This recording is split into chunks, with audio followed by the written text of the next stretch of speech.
What if the secret to success isn't IQ or luck, but your ability to read people like a book? This audiobook reveals the hidden art of social intelligence, the skill that shapes influence, connection, and power.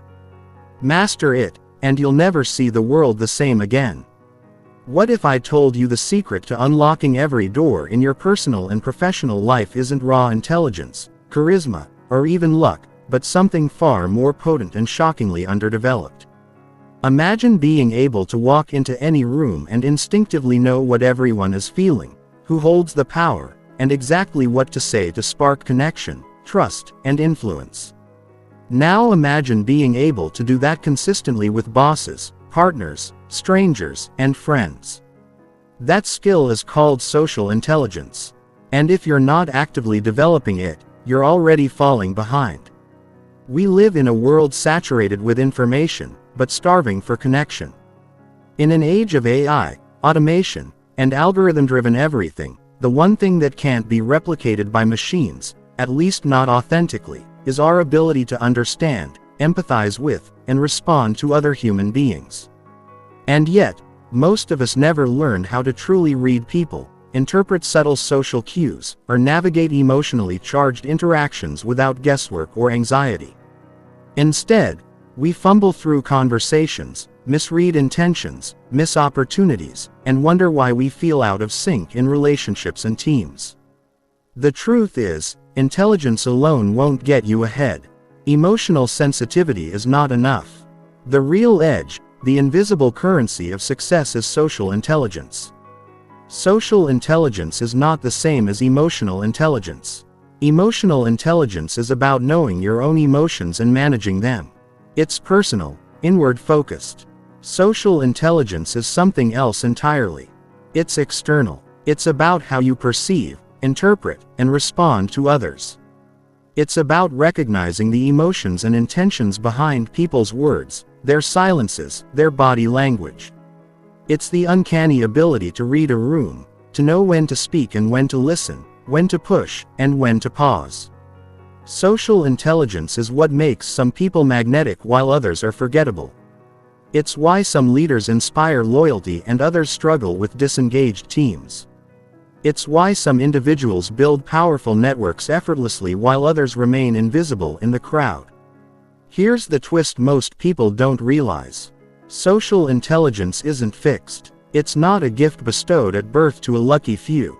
It's a skill. And like any skill, it can be learned, trained, and mastered. This audiobook isn't about giving you surface-level tricks or vague feel-good advice. It's a deep dive into the mechanics of social mastery. How to read people with precision, respond with confidence, and leave a lasting impression everywhere you go. You'll learn the unspoken rules that govern conversations, connection, and trust. You'll understand why you sometimes feel invisible, misunderstood, or drained in social situations and how to turn that around. Chapter 1: The Social Brain. The first step in understanding the power of social intelligence is realizing that human beings are by nature deeply social creatures. Our brains are not just wired to think and reason. They are specifically designed to connect with other people. This is not an abstract idea but a scientific reality backed by decades of research into neuroscience and psychology. The brain has developed over millennia in ways that allow us to perceive, interpret, and respond to the emotions and actions of others. This complex system of connections is what we call the social brain. Before diving into the mechanics of the social brain, let's first recognize the sheer magnitude of social interactions in our daily lives. Every conversation you have, every interaction with a colleague, family member, or even a stranger on the street requires the brain to constantly process a vast array of signals, facial expressions, tone of voice, body language, and the unspoken nuances that convey meaning far beyond words. Our brain's ability to decode these signals quickly and accurately is a testament to how deeply we are embedded in a social context. Without this ability, our relationships, whether personal or professional, would be incredibly challenging. The social brain operates through several key regions that work in harmony to process social information. The prefrontal cortex, often called the brain CEO, is responsible for executive functions like decision planning, and social reasoning. It helps us understand complex social situations, predict how others might behave, and choose appropriate responses. This region is what allows us to think before we speak, to consider the consequences of our actions on others, and to navigate the intricate dance of social interaction. The mirror neuron system is another crucial component of the social brain. These specialized neurons fire both when we perform an action and when we observe others performing the same action. They are the biological basis for empathy, allowing us to literally feel what others are experiencing. When you see someone smile, your mirror neurons activate as if you were smiling yourself, creating an automatic emotional connection. This system is what makes it possible for us to understand others' intentions, emotions, and actions without them having to explicitly tell us what they're thinking or feeling. The limbic system, particularly the amygdala, plays a vital role in processing emotions and social threats. It quickly assesses whether someone is friend or foe, safe or dangerous, and triggers appropriate emotional responses. This ancient part of our brain operates below the level of conscious awareness, making split-second judgments that influence how we feel about and respond to others. Understanding how the amygdala works helps explain why first impressions are so powerful and why some people make us feel instantly comfortable while others trigger our defenses. The temporal parietal junction is responsible for theory of mind, the ability to understand that others have thoughts, beliefs, and desires different from our own. This region allows us to put ourselves in someone else's shoes, to predict their behavior based on their mental state, and to understand that their perspective might be completely different from ours. Without a functioning theory of mind, we would be unable to engage in complex social interactions or understand the motivations behind others' actions. The anterior cingulate cortex helps us process social pain and empathy. When we see someone else in distress, this region activates, allowing us to feel their pain as if it were our own. This is why watching someone get hurt can make us WSE, or why seeing someone cry can bring tears to our own eyes. This emotional resonance is fundamental to building strong social bonds and responding appropriately to others' needs. These brain regions don't work in isolation. They form an intricate network that processes social information continuously, often without our conscious awareness. This is why you can sometimes sense that something is off in a conversation. Even when the words being spoken seem perfectly normal, your social brain is picking up on subtle cues that your conscious mind hasn't yet identified. The development of the social brain begins in infancy and continues throughout our lives. Babies are born with an innate preference for faces and voices, and they quickly learn to read their caregiver's emotions and respond accordingly. As we grow, our social brain becomes increasingly sophisticated, allowing us to navigate more complex social situations and relationships. However, this development is not automatic. It requires practice, feedback, and conscious effort to reach its full potential. Understanding how the social brain works gives us insight into why some people seem naturally gifted at reading others while others struggle with social interactions. It also reveals that social intelligence is not fixed. Just as we can strengthen our muscles through exercise, we can enhance our social brain through deliberate practice and training. The plasticity of the brain means that we can literally rewire our neural networks to become more socially intelligent regardless of our starting point. Chapter 2. Understanding empathy at a deeper level. Empathy is often described as the ability to understand and share the feelings of another. But this simple definition barely scratches the surface of what empathy truly entails. Empathy is the cornerstone of social intelligence, the bridge that connects us to others on an emotional level. It's what allows us to move beyond our own perspective and truly understand the inner world of another person. Without empathy, our social interactions would be mechanical, transactional, and ultimately unfulfilling. There are actually two distinct types of empathy: cognitive empathy and emotional empathy. Cognitive empathy is the intellectual understanding of another person's emotional state. It's the ability to recognize and comprehend what someone else is feeling without necessarily feeling it yourself. This type of empathy involves the prefrontal cortex and requires conscious thought and analysis. When you see someone crying and understand that they are sad, you're using cognitive empathy.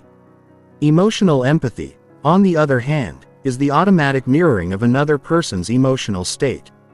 This is when you actually feel what the other person is feeling as if their emotions were contagious.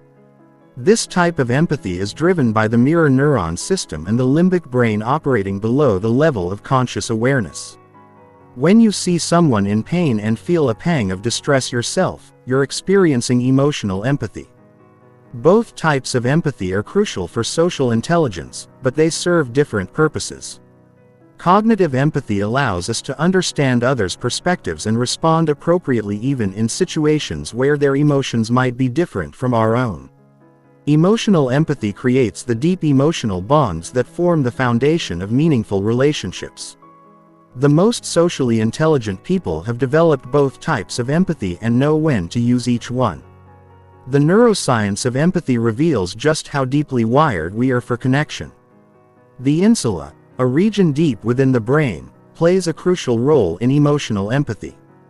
It processes both our own emotions and the emotions we observe in others, creating a shared emotional experience. When the insula is damaged, people lose much of their ability to empathize, demonstrating just how essential this brain region is for social connection. The anterior cingulate cortex works alongside the insula to process the emotional significance of what we observe in others. This region is particularly active when we witness someone else's pain or distress, creating the uncomfortable feeling that motivates us to help. This is why watching someone get hurt can be almost as distressing as being hurt ourselves. Mirror neurons discovered in the 1990s revolutionized our understanding of empathy. These remarkable cells fire both when we perform an action and when we observe someone else performing the same action. They create an automatic simulation of others' actions and emotions in our own neural networks. This is why yawning is contagious, why we automatically mimic others' facial expressions, and why we can sense others' emotions without them saying a word. However, empathy is not just about feeling what others feel. True empathy requires the ability to maintain emotional boundaries while still connecting with others. This is where the prefrontal cortex comes in, providing the cognitive control needed to experience empathy without being overwhelmed by it. Highly empathetic people learn to feel with others while still maintaining their own emotional equilibrium. Developing empathy requires practice and intentionality. One of the most effective ways to build empathy is through active listening. This means giving your full attention to another person. Not just hearing their words, but also paying attention to their tone of voice, body language, and the emotions underlying their communication. Active listening involves suspending your own agenda and truly focusing on understanding the other person's experience. Perspective taking is another powerful tool for building empathy. This involves consciously trying to see the world through another person's eyes, considering their background, experiences, and current situation. When someone behaves in a way that seems unreasonable or difficult, asking yourself what might be driving this behavior can help you develop a more empathetic understanding of their actions. Reading fiction has been shown to increase empathy by allowing us to experience the world through the eyes of diverse characters. When we read about characters facing challenges different from our own, our brains simulate their experiences, building our capacity for understanding others. This is why well-read people often display higher levels of social intelligence. Mindfulness meditation can also enhance empathy. By increasing our awareness of our own emotions and those of others, when we're more attuned to our own emotional states, we become better at recognizing similar states in others. Mindfulness also helps us respond rather than react, giving us the space to choose empathetic responses even in challenging situations. It's important to understand that empathy can be both a strength and a vulnerability. Highly empathetic people can sometimes become overwhelmed by others' emotions, leading to emotional burnout or decision based on others' feelings rather than logic. This is why developing emotional boundaries is crucial. True empathy involves caring deeply while still maintaining the ability to think clearly and act in everyone's best interest. Empathy also has cultural dimensions that are often overlooked. Different cultures express and interpret emotions differently, and what seems like appropriate empathetic behavior in one culture might be misunderstood in another. Developing cultural empathy means learning to understand and respond to emotions within their cultural context.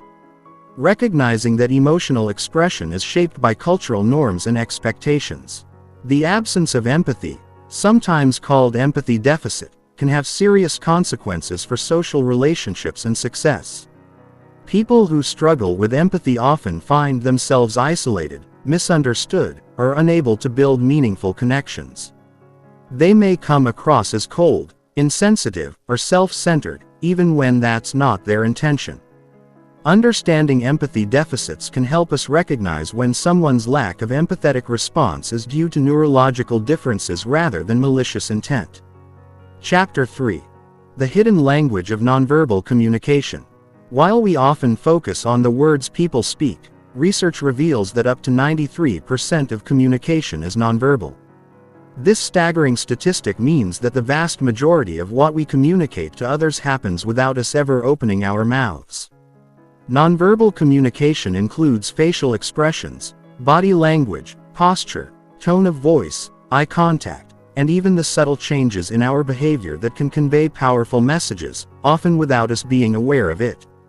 The human brain is exquisitely tuned to pick up on these nonverbal signals. From the tilt of a head to the way a person stands, our brains are constantly processing a flood of nonverbal cues and making split-second judgments about what they mean. This processing happens largely below the level of conscious awareness, which is why we can sometimes sense that something is off about a person or situation without being able to explain exactly why. Facial expressions are perhaps the most obvious form of nonverbal communication. The human face has over 40 muscles that can create thousands of different expressions, many of which happen in micro-expressions that last less than a quarter of a second. These brief flashes of emotion can reveal what someone is truly feeling, even when they're trying to hide it. The ability to read these micro-expressions is a crucial skill for anyone wanting to develop superior social intelligence. The basic emotions happiness, sadness, anger, fear, surprise, and disgust are universally expressed through facial expressions across all cultures. However, the intensity, duration, and context of these expressions can vary significantly. A genuine smile known as a Duchenne smile involves not just the mouth but also the muscles around the eyes, creating crow's feet and raised cheeks. A fake smile typically only involves the mouth muscles and can be spotted by the absence of eye involvement. Eye contact is another powerful form of non-verbal communication. The eyes are often called the windows to the soul, and for good reason. Direct eye contact can convey confidence, honesty, and interest, while avoiding eye contact might suggest discomfort, deception, or disinterest. However, the interpretation of eye contact varies significantly across cultures. In some cultures, direct eye contact with authority figures is considered disrespectful, while in others, it's expected as a sign of honesty and engagement. The pupils of our eyes also communicate unconsciously. When we're interested or aroused, our pupils dilate. When we're experiencing negative emotions or discomfort, they constrict. Skilled readers of nonverbal communication pay attention to these subtle changes, which can provide insight into someone's true emotional state. Body language encompasses the way we position and move our bodies in space. An open posture with uncrossed arms and legs, shoulders back, and body facing the other person typically signals openness, confidence, and receptivity. A closed posture with crossed arms, hunched shoulders, or body turned away can indicate defensiveness, discomfort, or disagreement. However, it's crucial to consider context when interpreting body language. Someone might cross their arms because they're cold, not because they're being defensive. The concept of personal space or proxemics is another important aspect of nonverbal communication. Everyone has invisible boundaries around their body, and violating these boundaries can create discomfort or aggression. The appropriate distance varies by relationship and culture. Intimate distance is reserved for very close relationships. Personal distance for friends and family. Social distance for acquaintances and colleagues, and public distance for formal interactions. Gestures add another layer to nonverbal communication. Some gestures are conscious and deliberate, like pointing or waving, while others are unconscious expressions of our internal state. Fidgeting, touching one's face, or playing with objects can indicate nervousness or discomfort.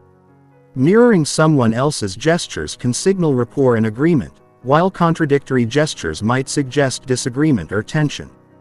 Vocal tonality, while technically involving sound, is considered part of nonverbal communication because it's about how something is said rather than what is said.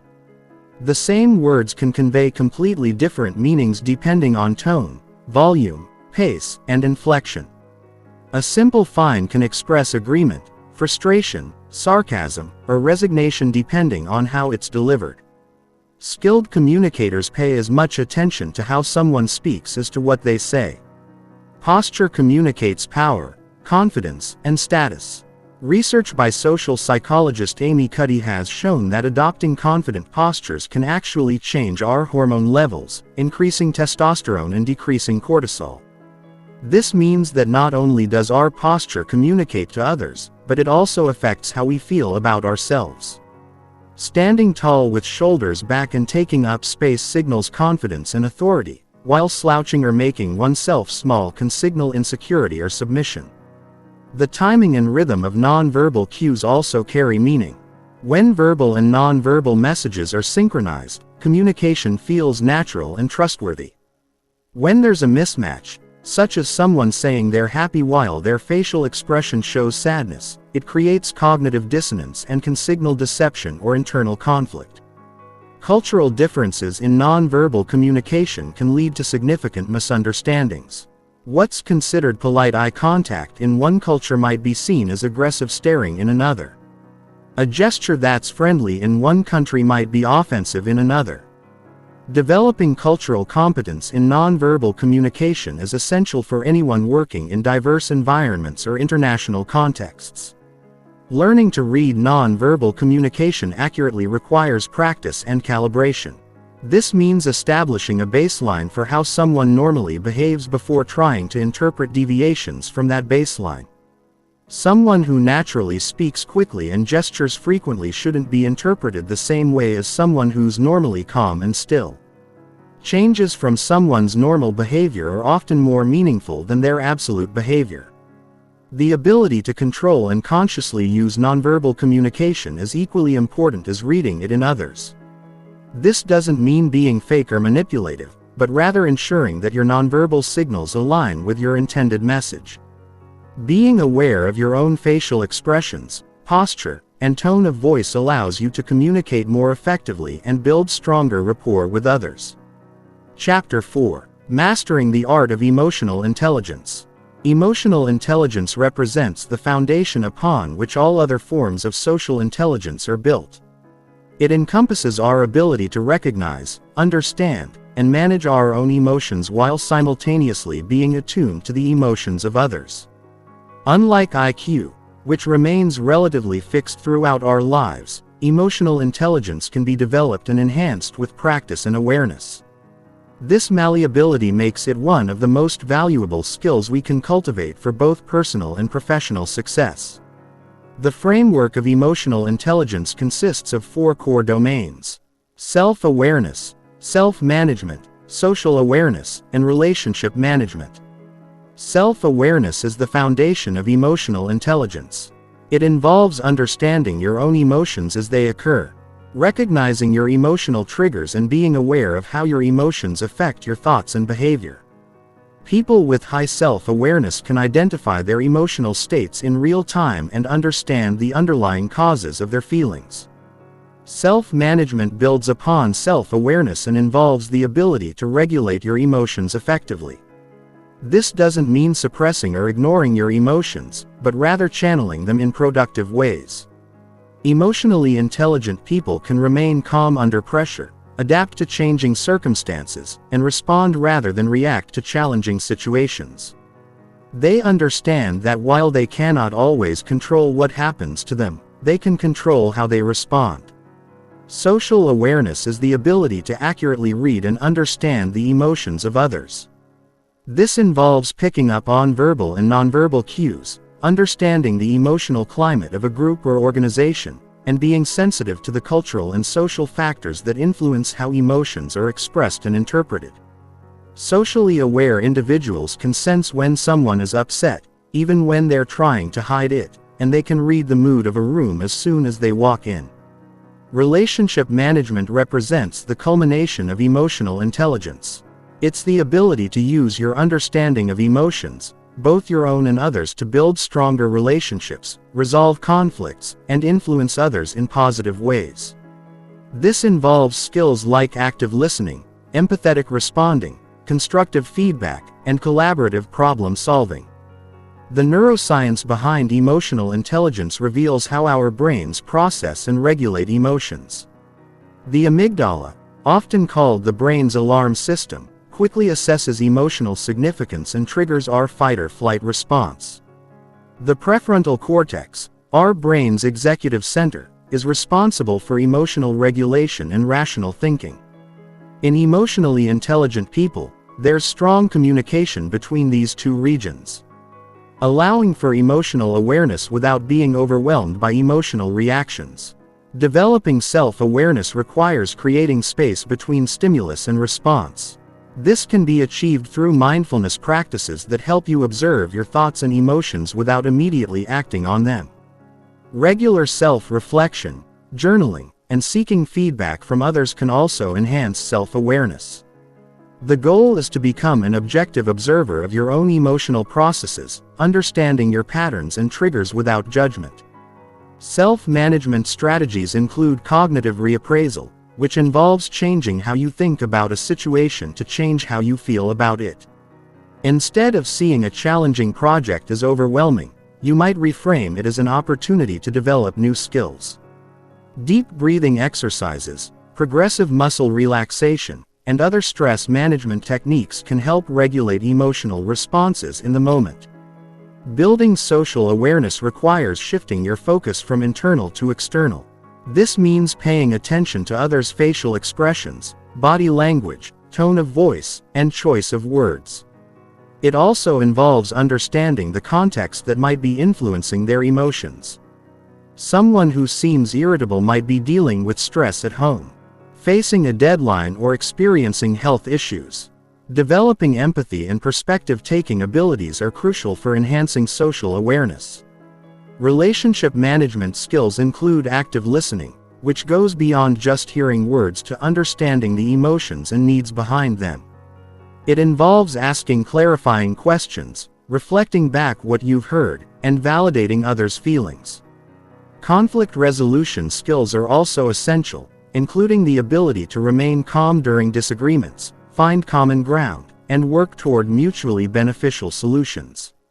Emotional contagion is another important concept in emotional intelligence.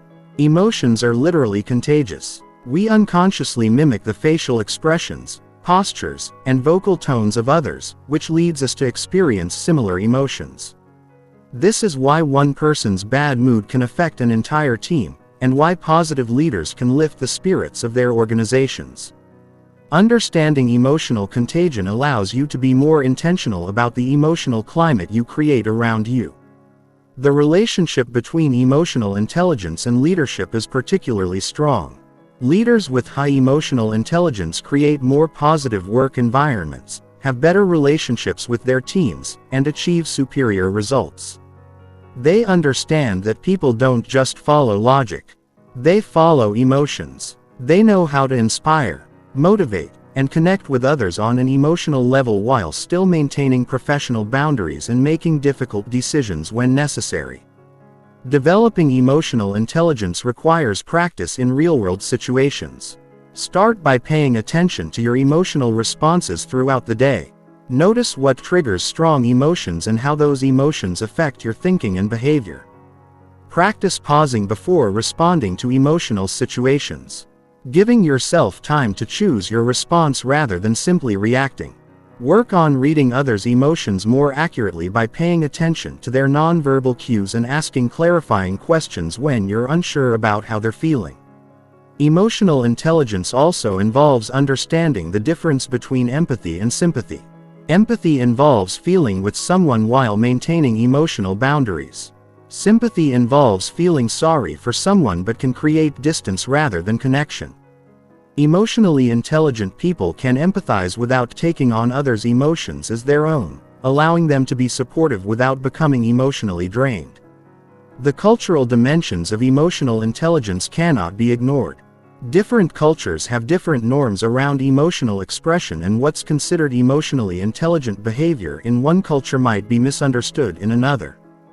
Developing cultural emotional intelligence involves understanding these differences and adapting your approach accordingly while staying true to your authentic self. Chapter 5. The Science of Communication and Connection. Communication is far more complex than the simple exchange of information. At its core, communication is about creating connection, building understanding, and influencing behavior. The science of communication reveals that every interaction involves multiple layers of meaning, conscious and unconscious processes, and intricate psychological dynamics that can either bring people together or drive them apart. The communication process involves several key components: the sender, the message, the medium, the receiver, and the feedback loop. However, this simple model doesn't capture the complexity of real-world communication. Each person brings their own experiences, biases, cultural background, and emotional state to every interaction. The same message can be interpreted completely differently by different people depending on these factors. One of the most important discoveries in communication science is that people don't just process information, they construct meaning. This means that the meaning of a message isn't just contained in the words themselves, but is created through the interaction between the sender's intent, the message itself, and the receiver's interpretation. This is why miscommunication is so common and why effective communicators take responsibility for ensuring their message is understood as intended. The concept of frames plays a crucial role in communication. A frame is the context or perspective through which information is presented and interpreted. The same set of facts can be framed in completely different ways, leading to vastly different emotional and behavioral responses. For example, describing a medical procedure as having a 90% success rate creates a very different emotional response than describing it as having a 10% failure rate. Even though both statements are mathematically identical, active listening is perhaps the most undervalued communication skill. Most people think they're good listeners. But research shows that we typically only retain about 25% of what we hear. True active listening involves giving your full attention to the speaker, suspending judgment, asking clarifying questions, and reflecting back what you've heard to ensure understanding. It's about listening to understand, not to respond. The neuroscience of communication reveals why certain messages are more persuasive than others. Our brains are wired to pay attention to stories, emotions, and social proof. Messages that tap into these evolutionary programming are more likely to be remembered and acted upon. This is why storytelling is such a powerful communication tool. It engages multiple areas of the brain simultaneously, creating a more memorable and impactful experience. Rapport is the foundation of effective communication. When people are in rapport, they feel connected, understood, and comfortable with each other. Rapport can be built through various techniques, including mirroring body language, matching vocal tone and pace, finding common ground, and showing genuine interest in the other person. However, building rapport must be authentic. People can sense when someone is being manipulative or fake. The primacy and recency effects show that people tend to remember the beginning and end of communications most clearly, while the middle tends to fade from memory. This has important implications for how we structure our messages. Key points should be placed at the beginning or end of a communication for maximum impact, while supporting details can be placed in the middle. Cognitive biases significantly impact how we process and respond to communication. Confirmation bias leads us to pay more attention to information that confirms our existing beliefs while ignoring contradictory evidence. The availability heuristic makes us overweight information that comes to mind easily. Understanding these biases allows us to communicate more effectively by anticipating how our messages might be filtered through these mental shortcuts. The role of emotions in communication cannot be overstated. People make decisions emotionally and then justify them rationally. This means that even in supposedly logical environments like business meetings, emotions play a crucial role in determining outcomes. Effective communicators understand this and know how to appeal to both logic and emotion in their messages. Nonviolent communication developed by Marshall Rosenberg provides a framework for communicating in ways that build connection rather than defensiveness. This approach involves expressing observations without evaluation, sharing feelings without blame, identifying needs without demands, and making requests without requirements. This framework helps prevent the defensive reactions that often derail difficult conversations. The concept of psychological safety introduced by Harvard Business School professor Amy Edmondson is crucial for effective communication in teams and organizations. Psychological safety is the belief that one can speak up, ask questions, and make mistakes without fear of negative consequences. When psychological safety is present, communication flows more freely, leading to better problem solving, innovation, and performance. Digital communication has introduced new challenges and opportunities for connection. Email, text messages, and social media lack many of the nonverbal cues that make face-to-face communication so rich. This can lead to misunderstandings and reduced empathy. However, digital communication also allows for more thoughtful, deliberate messages and can connect people across geographic boundaries. Understanding how to communicate effectively in digital environments is increasingly important in our connected world. The timing of communication can be just as important as the content. People have natural rhythms and energy cycles that affect their receptivity to different types of messages. Understanding when someone is most likely to be receptive to your communication can significantly improve your effectiveness. This might mean scheduling difficult conversations when both parties are fresh rather than at the end of a long day. Cross-cultural communication requires understanding that communication styles vary significantly across cultures. Some cultures value direct communication while others prefer indirect approaches. Some cultures emphasize individual achievement while others focus on group harmony. Understanding these differences and adapting your communication style accordingly is essential for building bridges across cultural divides. The art of asking questions is a crucial communication skill that's often overlooked. The right question at the right time can unlock understanding, build rapport, and guide conversations in productive directions. Open-ended questions encourage elaboration and sharing, while closed-ended questions can help clarify specific points. Powerful questions can help people think differently about their situations and discover new possibilities. Chapter 6. Reading Micro-Expressions and Hidden Emotions. The human face is capable of producing over 10,000 different expressions, most of which flash across our features in fractions of a second. These micro-expressions, lasting between 1/125th and 1/5 of a second, reveal our true emotions before our conscious mind has a chance to censor them. Learning to read these fleeting facial cues gives you an almost supernatural ability to understand what people are really thinking and feeling, even when they're trying to hide it. Micro-expressions were first discovered by psychologist Paul Ekman, who found that certain facial expressions are universal across all cultures. Whether you're in Tokyo or Timbuktu, happiness, sadness, anger, fear, surprise, disgust, and contempt are expressed through the same facial muscle movements. This universality means that learning to read micro-expressions gives you a skill that works anywhere in the world, transcending language and cultural barriers. The key to reading micro-expressions lies in understanding the specific muscle movements that create each emotion. A genuine smile, known as a Duchenne smile, involves not just the zygomatic major muscle that pulls up the corners of the mouth, but also the orbicularis oculi muscle that creates crow's feet around the eyes. When someone gives you a fake smile, only the mouth muscles are engaged, creating what researchers call a Pan Am smile after the airline's flight attendants who were trained to smile constantly.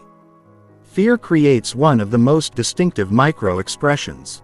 The eyebrows pull together and raise up, creating horizontal wrinkles across the forehead. The upper eyelids raise, exposing more of the white of the eye, while the lower eyelids tense. The lips stretch horizontally, sometimes opening slightly. This expression evolved to help us see potential threats more clearly by widening our field of vision. Anger manifests through lowered and drawn together eyebrows, creating vertical lines between them. The lower eyelid tenses upward while the upper eyelid may lower slightly, creating an intense stare. The lips can either press together firmly or open with teeth exposed. The nostrils often flare slightly. This expression serves to intimidate potential threats and signal our readiness to fight. Disgust involves the raising of the upper lip, often asymmetrically, and the wrinkling of the nose. The lower eyelids push up slightly and the eyebrows lower.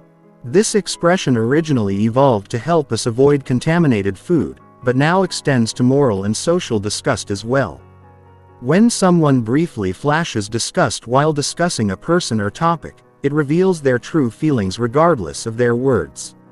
Surprise creates raised eyebrows that form curved lines across the forehead. The upper eyelids raise to expose more white while the jaw drops open. This expression is typically brief and often transitions quickly into another emotion. If someone maintains a surprised expression for too long, it's likely fake. As genuine surprise rarely lasts more than a second, sadness draws the inner corners of the eyebrows up and together, creating an inverted V-shape in the center of the forehead. The corners of the lips pull down and the lower lip may push up slightly. The upper eyelids often droop. This expression can be subtle and is often the first emotion to leak through when someone is trying to maintain composure. Contempt is the only asymmetrical universal expression. One corner of the mouth raises in a slight smirk or sneer. This expression signals feelings of superiority and disdain. When you see contempt flash across someone's face during a conversation, it indicates they feel superior to you or disagree with what you're saying, even if they're being polite verbally. The challenge with micro-expressions is that they happen so quickly. Most people miss them entirely because they're not trained to look for them. The key is to develop what researchers call facial coding skills. This involves training your attention to focus on the face during conversations and learning to spot the tiny muscular movements that betray true emotions. Baseline behavior is crucial for accurate micro-expression reading. Everyone has their own normal facial expressions and mannerisms. Some people naturally have more animated faces while others are more stoic. Before you can accurately read someone's micro-expressions, you need to establish what their normal expressions look like. Only then can you spot deviations that might indicate hidden emotions. Context is equally important when interpreting micro-expressions. A flash of anger might indicate frustration with the topic being discussed, or it might be a response to a phone notification they just received. Always consider the situational factors that might be influencing someone's emotional state. The most accurate readings come from observing clusters of expressions over time rather than making judgments based on single instances. Cultural considerations can complicate micro-expression reading. While the basic expressions are universal, the rules about when and how to display emotions vary significantly across cultures. Some cultures encourage emotional expressiveness, while others value emotional restraint. Understanding these cultural norms helps you interpret micro-expressions more accurately and avoid cultural misunderstandings. Practicing micro-expression recognition requires deliberate effort. Start by watching people in everyday situations and trying to spot brief emotional flashes. Pay particular attention to moments when someone's facial expression doesn't match their words or when you sense incongruence between verbal and nonverbal messages. Online training programs and apps can help you develop these skills systematically. The ethical implications of reading micro-expressions cannot be ignored. This skill gives you access to information that people might prefer to keep private. It's important to use this ability responsibly with empathy and respect for others' privacy. The goal should be to understand others better so you can respond more appropriately, not to manipulate or take advantage of them. Combining micro-expression reading with other social intelligence skills creates a powerful toolkit for understanding human behavior. When you can read someone's true emotions, you can adjust your communication style, provide appropriate support, or navigate difficult conversations more effectively. This skill is particularly valuable in leadership positions, therapeutic relationships, and high-stakes negotiations where understanding others' true feelings can make the difference between success and failure. Chapter 7. The Psychology of Influence and Persuasion. The ability to influence and persuade others is one of the most powerful applications of social intelligence.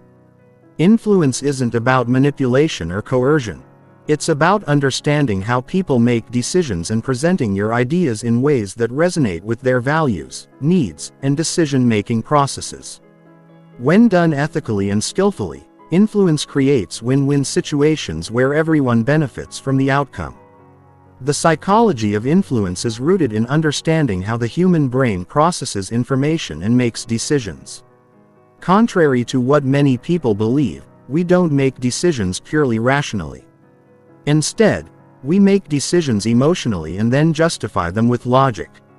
This means that effective influence requires appealing to both the emotional and rational aspects of decision. Robert Cialdini identified 6 key principles of influence that tap into fundamental human psychological tendencies.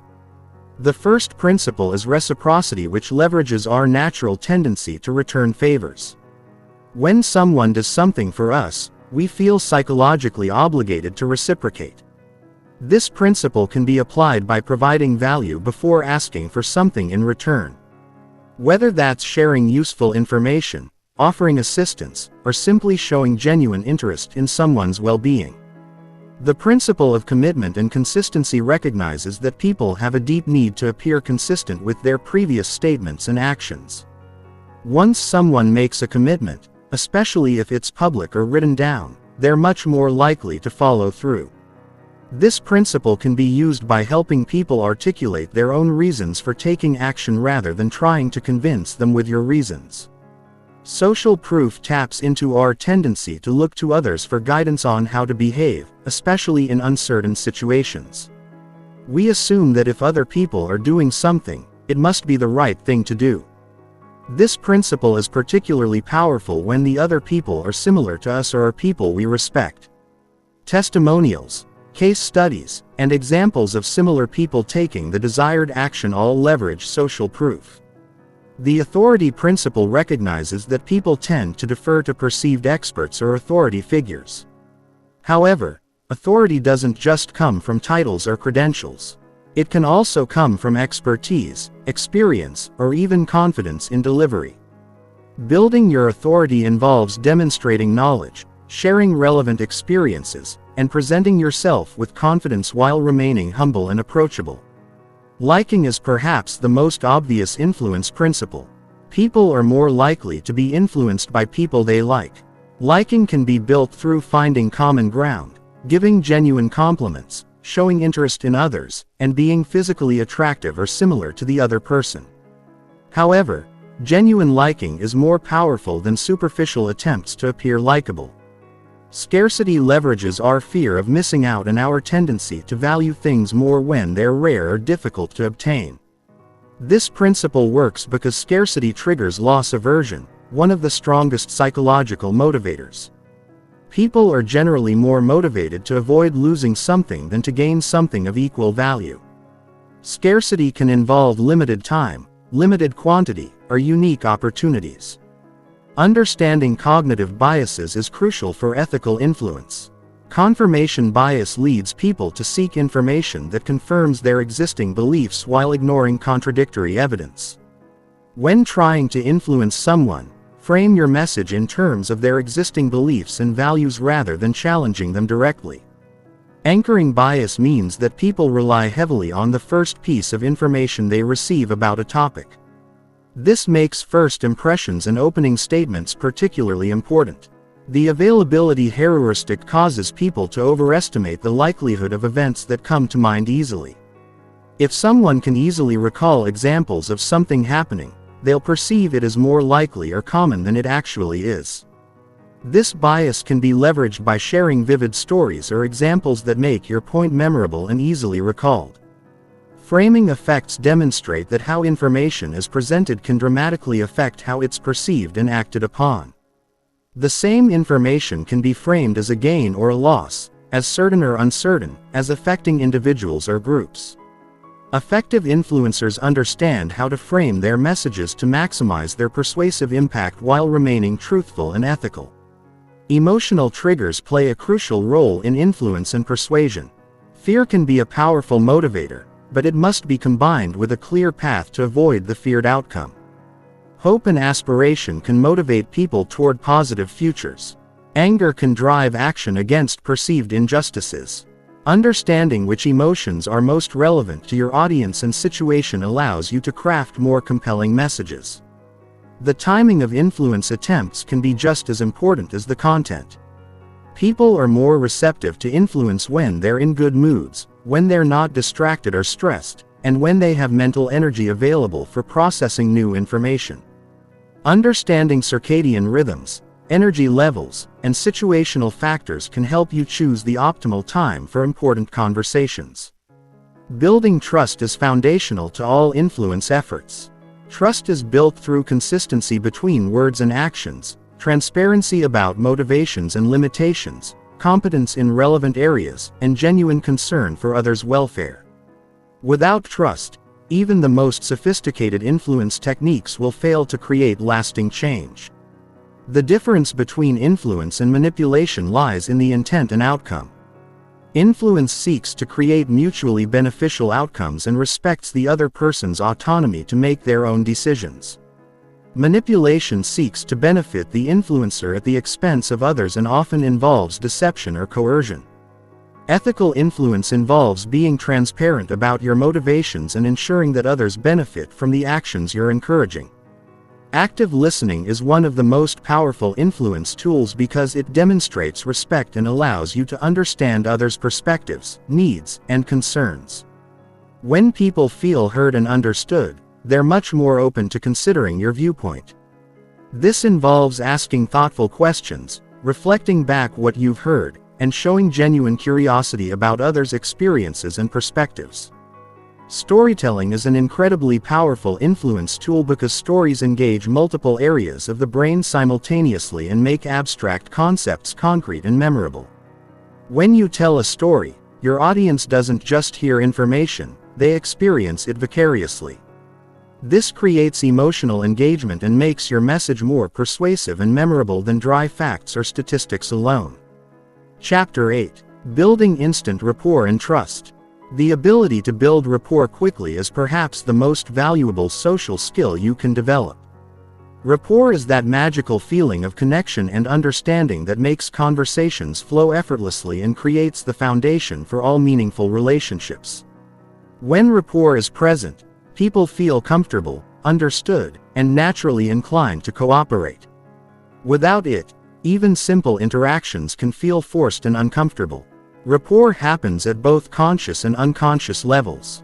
While we can consciously choose to be friendly and engaging, much of rapport building occurs through subtle unconscious mirroring and matching behaviors that signal to others that we're similar to them and therefore safe to trust. Understanding these unconscious processes allows you to build rapport more quickly and naturally.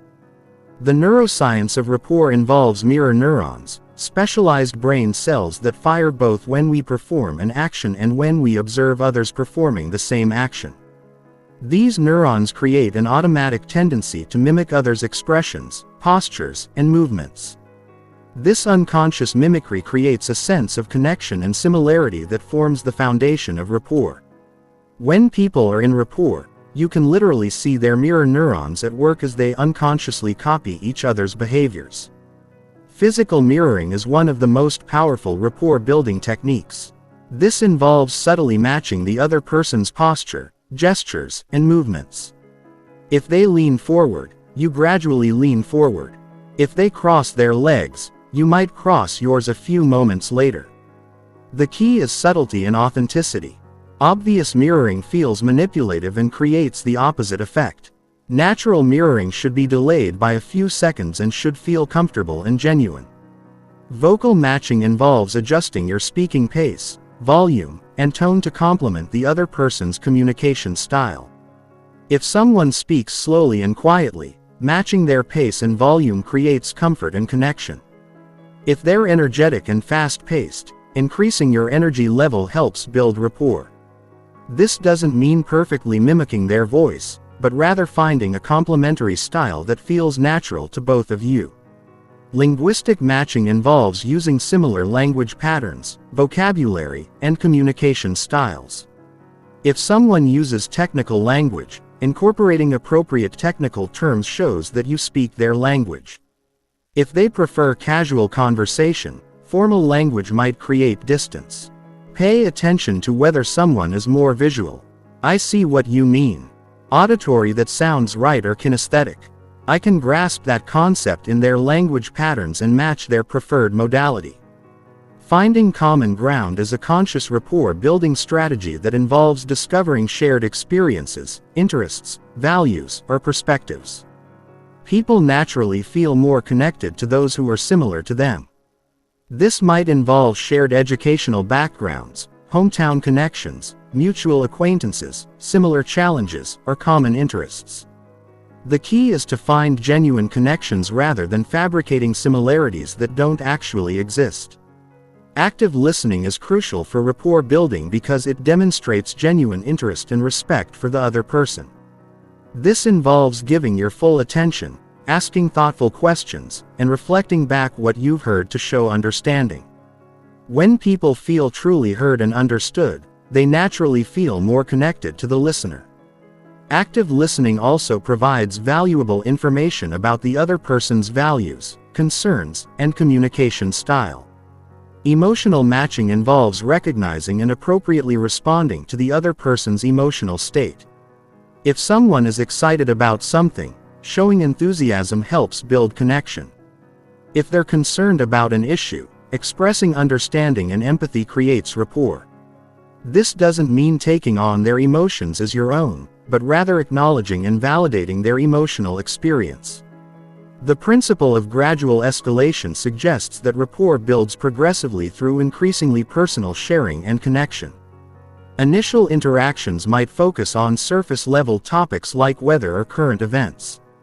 As comfort increases, conversations can move to more personal topics like interests, experiences, and opinions. The key is to match the other person's level of openness rather than pushing for deeper connection too quickly. Cultural sensitivity is essential for rapport building across cultural boundaries. Different cultures have different norms around personal space, eye contact, physical touch, conversation topics, and relationship building. What builds rapport in one culture might create discomfort in another. Understanding and respecting these cultural differences while finding universal human connections is crucial for cross-cultural rapport building. Trust is the deeper foundation beneath rapport. While rapport can be built relatively quickly, trust develops over time through consistent actions that demonstrate reliability, competence, and genuine care for others' welfare. Trust involves believing that someone will act in your best interests, keep their commitments, and be honest in their communications. Without trust, rapport remains superficial and short-lived. Authenticity is crucial for sustainable rapport building. While techniques can help accelerate the natural rapport building process, they must be grounded in genuine interest and respect for others. People have sophisticated social radar that can detect insincerity and manipulation. Authentic rapport building involves being genuinely curious about others, finding real common ground, and allowing your natural personality to shine through. Body language plays a crucial role in rapport building. Open postures with uncrossed arms and legs signal approachability and trustworthiness. Appropriate eye contact shows interest and confidence while respecting cultural norms. Smiling when genuine creates warmth and positive feelings. Leaning slightly forward shows engagement while maintaining appropriate personal space respects boundaries. The pace of rapport building varies significantly across individuals and cultures. Some people naturally warm up quickly and feel comfortable sharing personal information early in relationships. Others prefer a slower, more gradual approach to building connection. Paying attention to social cues and adjusting your approach accordingly is essential for successful rapport building. Overcoming rapport blocks requires understanding what prevents connection from forming. Common blocks include perceived status differences, conflicting values, past negative experiences, cultural misunderstandings, or simple personality differences. Addressing these blocks might involve acknowledging differences while finding common ground. Demonstrating respect for different perspectives or simply giving relationships more time to develop naturally.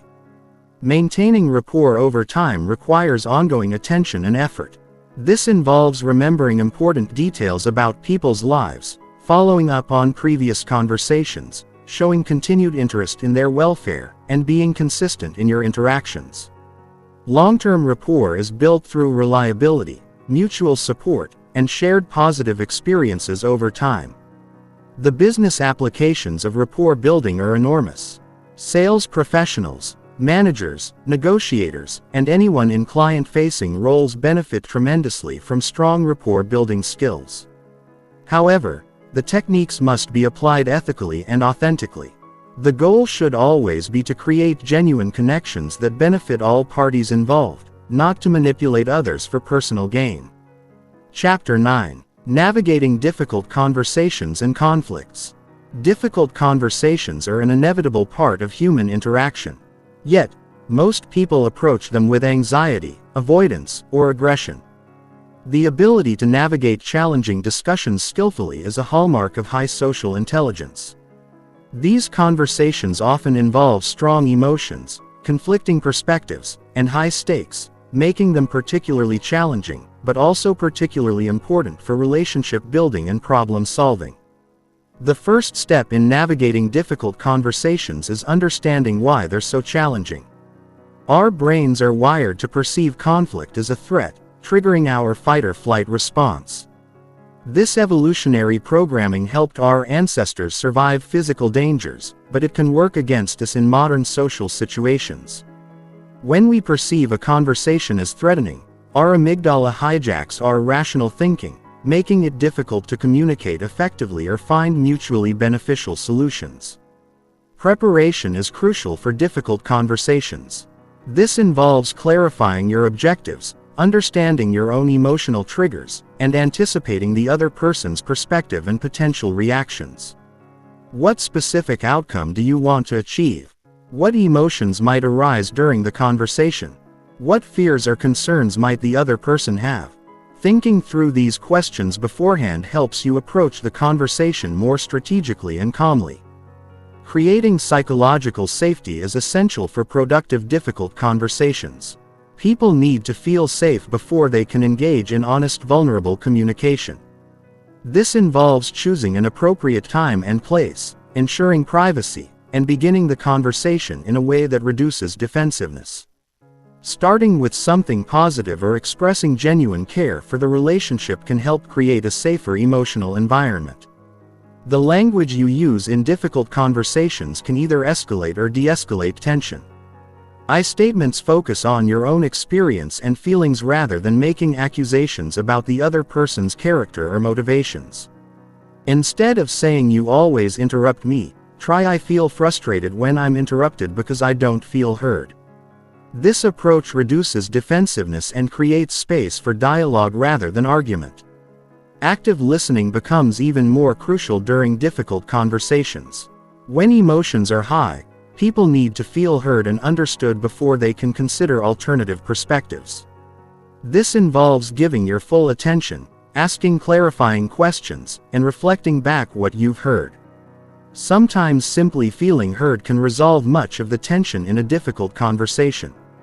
Managing your own emotions during challenging discussions requires both self-awareness and self-regulation skills. Notice when you're becoming defensive, angry, or overwhelmed. Techniques like deep breathing, taking breaks, or internally reframing the situation can help you stay centered. Remember that you can't control the other person's emotions, but you can control your own responses. Understanding different conflict styles helps you adapt your approach to different people and situations. Some people are naturally competitive and prefer direct confrontation. Others are accommodating and tend to give in to avoid conflict. Some people withdraw and avoid difficult conversations altogether, while others seek compromise or collaboration.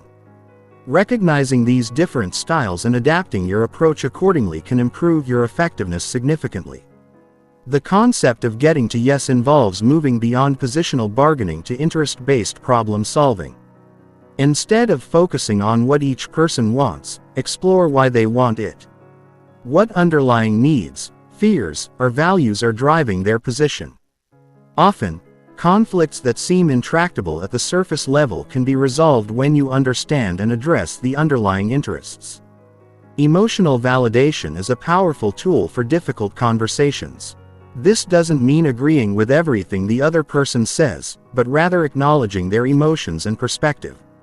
Statements like, "I can see this is really important to you," or, "I understand why you might feel that way," can help the other person feel heard and reduce their defensiveness. Finding common ground early in difficult conversations helps establish a foundation for collaboration. Even in highly contentious situations, there are usually some areas of agreement. This might be shared values, common goals, or mutual respect for each other as people. Identifying and explicitly acknowledging these areas of agreement can shift the conversation from adversarial to collaborative. The timing of difficult conversations can significantly impact their outcomes. Avoid having important discussions when either party is tired, stressed, or emotionally activated by other events. Choose times when both people have the mental and emotional energy to engage constructively. Sometimes it's better to acknowledge that a conversation needs to happen, but schedule it for a better time. Cultural considerations can complicate difficult conversations, especially in diverse workplaces or communities. Different cultures have different norms around conflict, hierarchy, directness, and emotional expression. What feels like healthy assertiveness in one culture might seem aggressive in another. Understanding and respecting these cultural differences while still addressing important issues requires cultural sensitivity and adaptability. Power dynamics add another layer of complexity to difficult conversations. When there are significant differences in authority, status, or resources, these dynamics can prevent honest communication. The person with more power may need to work extra hard to create safety and encourage honest feedback, while the person with less power may need to find skillful ways to raise important issues without jeopardizing their position. De-escalation techniques become crucial when conversations become heated or unproductive. This might involve taking a break, acknowledging emotions, finding something to agree on, or refocusing on shared goals. Sometimes humor can diffuse tension, but it must be used carefully to avoid minimizing legitimate concerns. Following up after difficult conversations is often overlooked, but crucial for lasting resolution. This involves checking in to see how the other person is feeling, ensuring that agreements are being implemented, and addressing any lingering concerns. Sometimes the most important part of a difficult conversation happens after the formal discussion has ended. Learning from difficult conversations helps you improve your skills over time. After challenging discussions, reflect on what went well and what could be improved. What triggered your emotional reactions? How effectively did you listen? Did you achieve your objectives while maintaining the relationship? This reflection helps you develop greater skill and confidence for future challenging situations. The goal of difficult conversations shouldn't be to win or prove you're right, but to solve problems, strengthen relationships, and create understanding. When approached skillfully, even the most challenging conversations can deepen trust and improve relationships. The key is maintaining focus on mutual benefit while staying true to your own needs and values. Chapter 10. Advanced Social Dynamics in Groups and Organizations. Understanding group dynamics is essential for anyone who wants to influence outcomes in team settings, organizational contexts, or social gatherings. Groups operate according to complex psychological principles that can either amplify individual intelligence and creativity or lead to dysfunction and poor decision-making. Mastering these dynamics allows you to position yourself effectively within groups while helping them achieve better outcomes. Every group has both formal and informal structures. The formal structure includes official roles, reporting relationships, and stated procedures. The informal structure consists of unwritten rules, influence networks, and social hierarchies that often have more impact on actual behavior than formal structures. Understanding both structures is crucial for navigating groups effectively. Group formation follows predictable stages that psychologist Bruce Tuckman identified as forming, storming, norming, performing, and adjourning. During the forming stage, people are polite and tentative as they figure out the group's purpose and their role within it. The storming stage involves conflict as different personalities and working styles clash. Norming occurs when the group establishes agreed-upon ways of working together. Performing happens when the group functions smoothly and productively. Adjourning involves the completion or dissolution of the group. Understanding which stage a group is in helps you respond appropriately. During forming, focus on building relationships and clarifying expectations.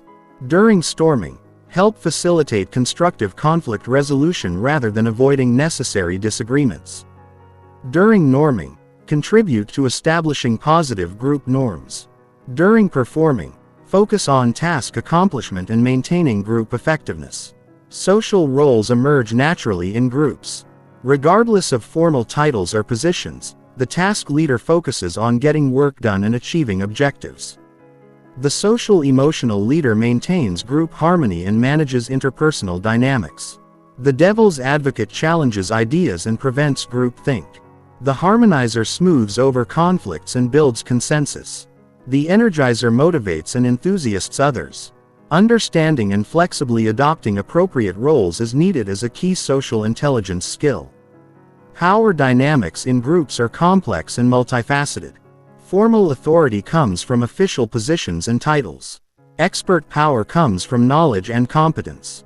Reference power comes from being liked and respected. Information power comes from having access to important information. Connection power comes from relationships with influential people. Understanding these different types of power helps you build your own influence while recognizing and appropriately responding to others' power bases. Coalition building is a crucial skill for achieving objectives in group settings. This involves identifying potential allies, understanding their interests and concerns, and finding ways to create mutually beneficial alliances. Effective coalition building requires understanding the political landscape of the group and building relationships before you need them. The most successful people in organizations are often those who excel at building and maintaining strategic coalitions. Group decision can be superior to individual decision-making when managed effectively, but it can also lead to poor outcomes when dysfunction sets in. Groupthink occurs when the desire for harmony overrides critical thinking, leading to poor decisions. Polarization happens when group discussion pushes opinions toward extremes rather than toward balanced solutions. Understanding these pitfalls helps you facilitate better group decision-making processes. Effective meeting facilitation is a crucial organizational skill that involves managing both task and process dimensions. Task facilitation includes setting clear objectives, managing time, keeping discussions focused, and ensuring decisions are made and recorded. Process facilitation involves managing group dynamics, ensuring everyone has a voice, managing conflicts constructively, and maintaining group energy and engagement. Communication patterns in groups significantly impact their effectiveness. In centralized communication networks, information flows through a central hub which can be efficient but creates bottlenecks and reduces participation. In decentralized networks, information flows more freely among all members, which can increase creativity and engagement but may reduce efficiency. Understanding and optimizing communication patterns is crucial for group effectiveness.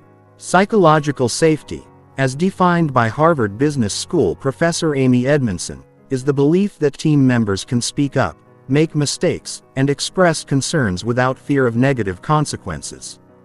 Teams with high psychological safety perform better, learn faster, and innovate more effectively. Building psychological safety requires leaders who model vulnerability, ask for feedback, and respond constructively to mistakes and dissent. Cultural diversity in groups creates both opportunities and challenges. Diverse groups often make better decisions and are more creative because they bring different perspectives and experiences.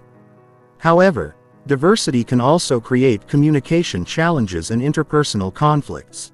Managing diverse groups effectively requires cultural sensitivity, inclusive leadership practices, and intentional relationship building across cultural boundaries.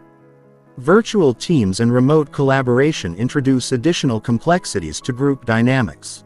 The absence of nonverbal cues, the challenges of building relationships through screens, and the coordination difficulties across time zones all require adaptive social intelligence skills. Successful virtual team members must be more intentional about communication, relationship building, and coordination than their face-to-face counterparts. Organizational politics is often viewed negatively, but it's simply the reality of how decisions get made and resources get allocated in complex organizations. Effective political behavior involves understanding stakeholder interests, building coalitions, timing initiatives strategically, and communicating persuasively. The key is engaging in politics ethically and constructively rather than manipulatively or destructively. Change management requires sophisticated understanding of group dynamics because organizations are essentially large, complex social systems. People resist change for psychological reasons including loss aversion, uncertainty avoidance, and threats to identity and status. Successful change leaders understand these dynamics and design change processes that address psychological as well as logical factors. Networking within organizations involves building relationships across hierarchical levels, functional areas, and geographical locations. Effective organizational networkers understand that relationship building is an ongoing process, not something you do only when you need something. They provide value to others before asking for help, maintain relationships even when there's no immediate benefit, and understand that strong networks are built on mutual trust and reciprocity. Chapter 11. Mastering High-Stakes Social Situations.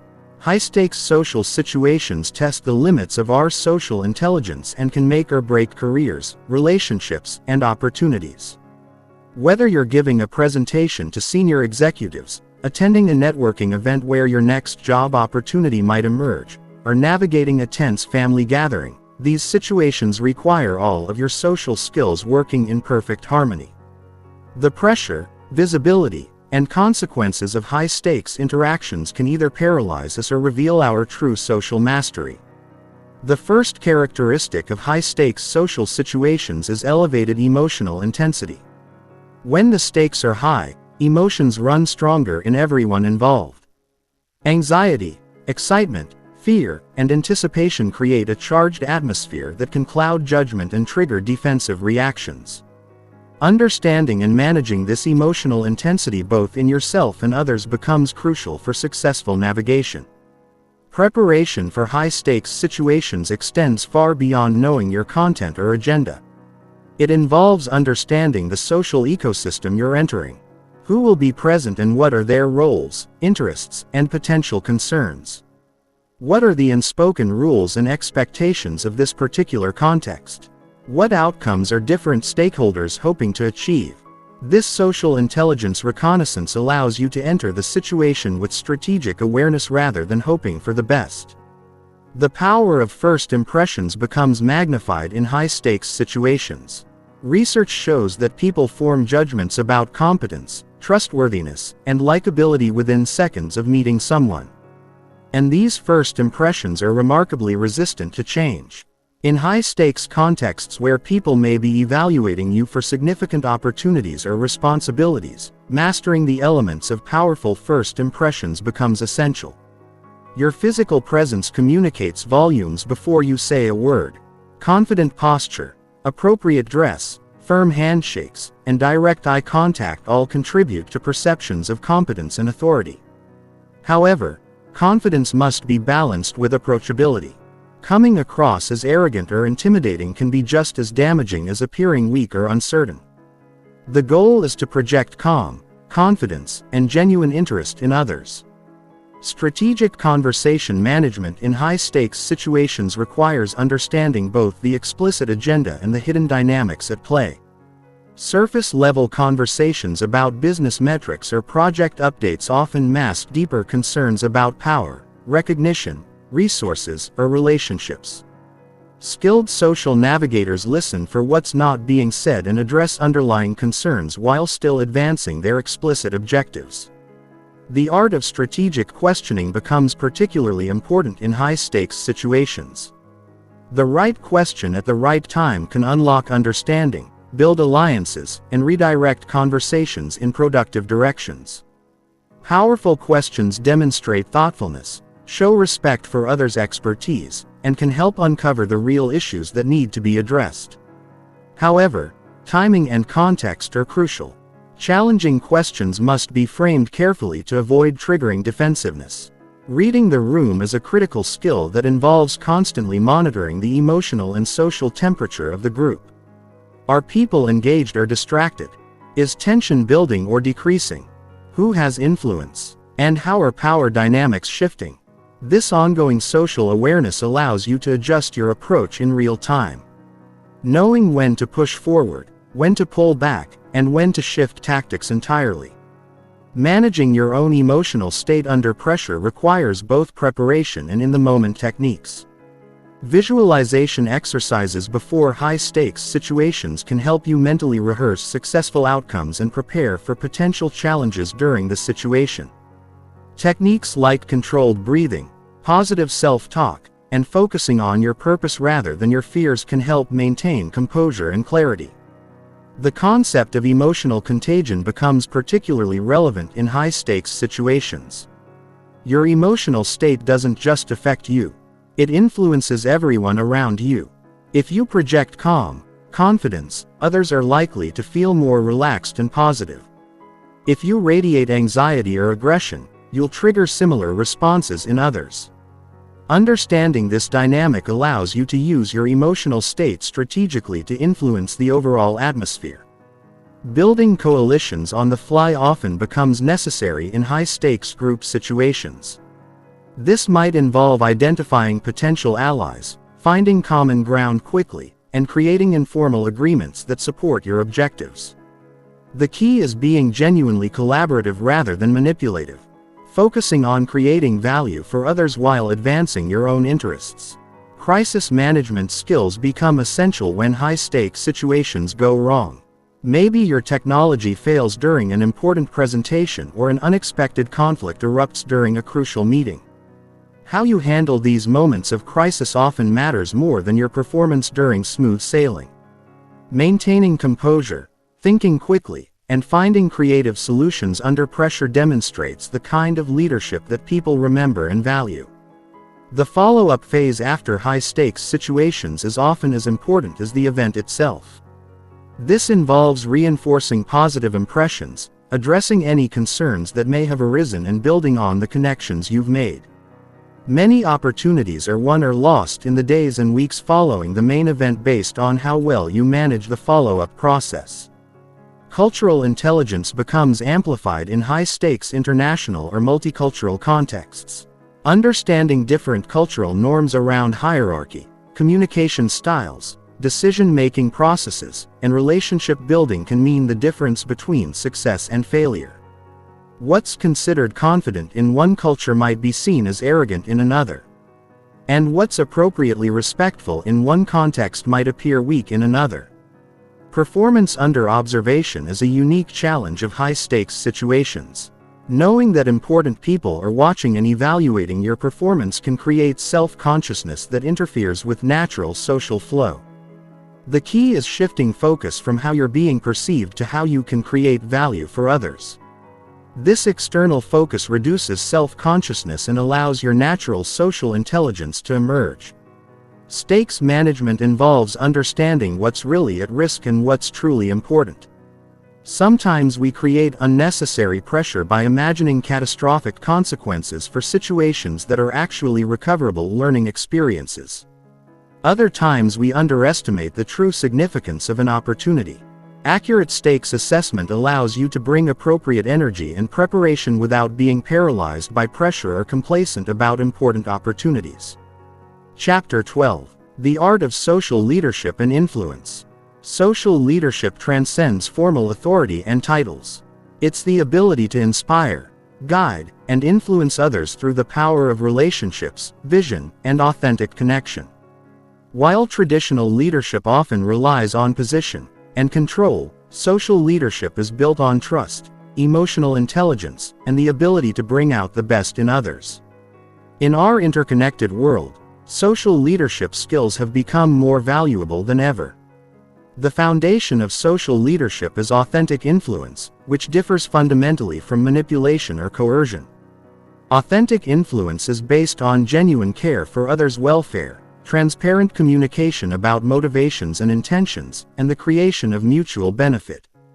People can sense when someone is trying to manipulate them versus when someone genuinely wants to help them succeed. This authenticity forms the bedrock of sustainable leadership influence. Emotional intelligence amplifies every other leadership skill. Leaders with high emotional intelligence can read the emotional climate of their teams, understand what motivates different individuals, and respond appropriately to emotional needs. They recognize that logic alone rarely drives behavior. People need to feel understood, valued, and inspired before they'll commit their best efforts to any cause. Vision communication is perhaps the most crucial social leadership skill. People don't just follow leaders. They follow compelling visions of the future that resonate with their own values and aspirations. Effective social leaders can paint pictures of possibilities that excite and inspire others to take action. This isn't about manipulation. It's about connecting people's individual motivations with collective purposes that benefit everyone. The art of storytelling becomes essential for social leadership.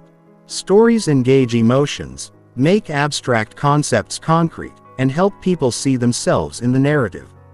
When leaders share stories about overcoming challenges, achieving breakthroughs, or serving others, they create emotional connections that facts and figures alone cannot achieve. Personal vulnerability in storytelling, when appropriate, builds trust and relatability. Building psychological safety is crucial for effective social leadership. Team members need to feel safe to speak up, ask questions, admit mistakes, and suggest improvements without fear of negative consequences. Leaders create psychological safety through their own behavior, demonstrating vulnerability, asking for feedback, and responding constructively to dissent and failure. This safety unleashes creativity, innovation, and engagement. Adaptive leadership skills allow social leaders to be effective across different situations, cultures, and personality types. This involves understanding that different people are motivated by different things and require different communication styles. Some team members need detailed instructions and frequent check-ins, while others thrive with autonomy and general guidance. Effective social leaders adjust their approach based on individual needs while maintaining consistency in values and expectations. The power of recognition and appreciation is often underestimated in leadership. People have deep psychological needs to feel valued and appreciated for their contributions.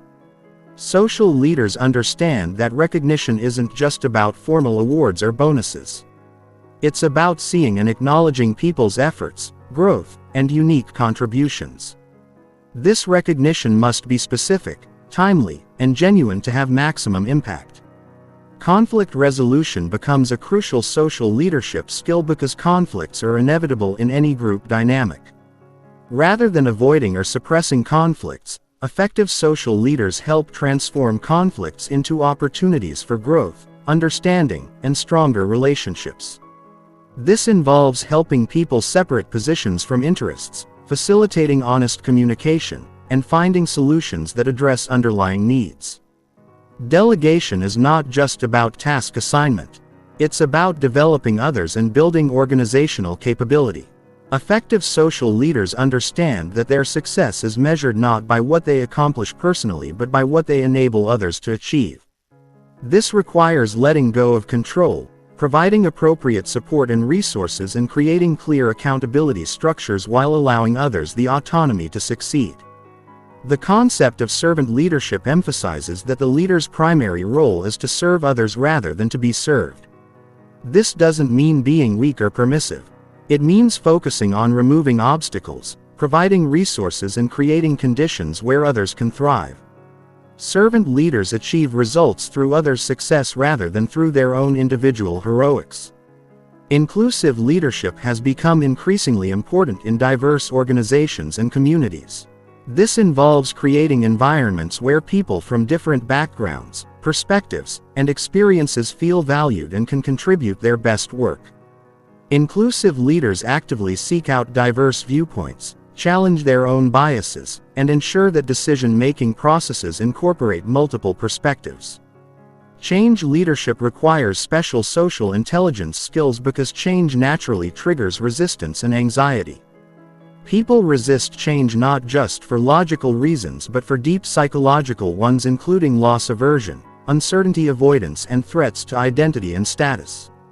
Effective change leaders address these emotional aspects of change while maintaining focus on necessary business or organizational objectives. Building and maintaining trust over time requires consistency between words and actions, transparency about decisions and motivations, and demonstrated competence in relevant areas. Trust is built through countless small interactions over time, but it can be destroyed quickly through single acts of betrayal or incompetence. Social leaders understand that trust is their most valuable asset and protect it accordingly.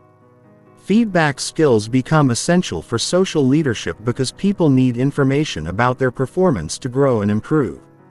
However, delivering feedback in ways that motivate rather than demoralize requires sophisticated social intelligence. This involves timing feedback appropriately, focusing on behaviors rather than personality, providing specific examples, and combining constructive criticism with recognition of strengths and potential. Network leadership involves building and maintaining relationships across organizational boundaries, industries, and geographic regions. In our interconnected world, leaders often need to influence people over whom they have no formal authority. This requires building relationships based on mutual value creation, shared interests, and genuine care for others' success. The digital age has created new challenges and opportunities for social leadership.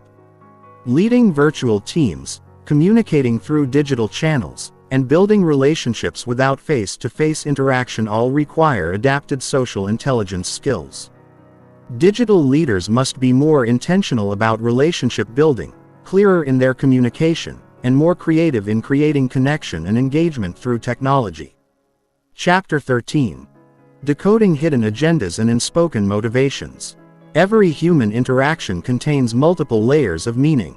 While people say one thing on the surface, they often have deeper motivations, hidden concerns, and unspoken agendas driving their behavior. The ability to decode these hidden dynamics is one of the most sophisticated aspects of social intelligence, allowing you to understand what's really happening in social situations and respond more effectively to people's true needs and motivations. Understanding the difference between stated positions and underlying interests is fundamental to decoding hidden agendas. A position is what someone says they want, while interests are the deeper needs, fears, or values driving that position. For example, someone might oppose a proposed change in work procedures, stating that it's too complicated or unnecessary. However, their underlying interest might be fear of appearing incompetent with new systems, concern about increased workload, or worry about losing status or relevance. Psychological needs drive much of human behavior, often below the level of conscious awareness. The need for autonomy makes people resist being controlled or micromanaged. The need for competence drives people to seek challenges where they can demonstrate their abilities. The need for connection motivates people to build relationships and belong to groups. The need for significance pushes people to feel important and valued. Understanding which needs are most important to different individuals helps you decode their motivations and respond appropriately. Fear is one of the most powerful hidden motivators in human behavior. Fear of failure, rejection, embarrassment, loss of control, or change can drive people to act in ways that seem irrational or counterproductive. Someone who constantly questions new initiatives might be motivated by fear of failure rather than genuine concerns about the proposals. Someone who dominates conversations might be driven by fear of being ignored or overlooked.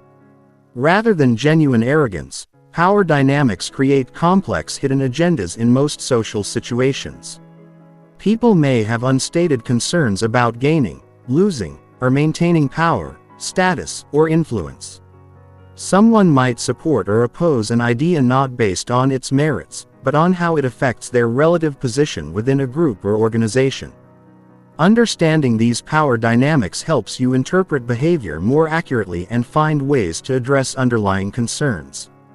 Historical context often explains current behavior that might otherwise seem mysterious. Past conflicts, disappointments, or betrayals can create hidden sensitivities and motivations that influence present interactions. Someone who seems unreasonably resistant to collaboration might have had negative experiences with previous team efforts. Understanding this history helps you approach them more skillfully. Emotional states create filters that influence how people interpret situations and what they're really concerned about. Someone who's stressed about personal issues might be more sensitive to criticism or more pessimistic about new proposals. Someone who's excited about a recent success might be more open to taking risks or trying new approaches. Reading these emotional states helps you understand the hidden emotional context affecting their decisions. Body language and micro-expressions often reveal what people are really thinking and feeling, even when their words suggest something different.